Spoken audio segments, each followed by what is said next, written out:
फुलबासिया, excuse me Phulbasia, I love you फुलबासिया।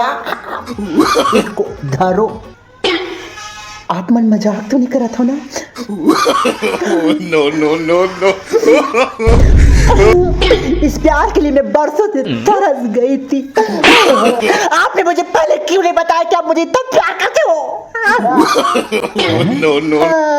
मारे का time मेरे को प्रपोज कर रहे हो, उतना दिन मेरे को नहीं दिखा आपकी नजरों में प्यार। ये कैसा प्यार है दई? मेरा अट्ठा लड़का दंग दंग ले बाहर गया है दई, उसके बाद आज मेरे को प्रपोज मार रहे हैं दई। पहले क्यों नहीं बोले दई? ये प्यार नहीं हो सकता दई। और कभी से मेरा आँख फूट क्यों नहीं गया दई? अभी गुलाब दे रहे हैं दई, उसके बाद मेरे को राय जाए मारेंगे दई। ना प्यार को एक ठन गुलाब का फूल दे देने से चेहरे भी फूल जैसे नहीं खिल जाते हैं। प्यार का इजहार गुलाब का फूल दे के करते हो तो चार जन के आगू में कहने से क्यों डरते हो? क्यों डरते हो लपर? क्यों? मेरे प्यार को तुम इसने फालतू समझो। नो नहीं रहना चाहती दई को गुलाब का फूल से सख्त नफरत है। मुझे नहीं चाहिए तुम्हारा झूठा मूठा प्यार। धरो तुम्हारा गुलाब।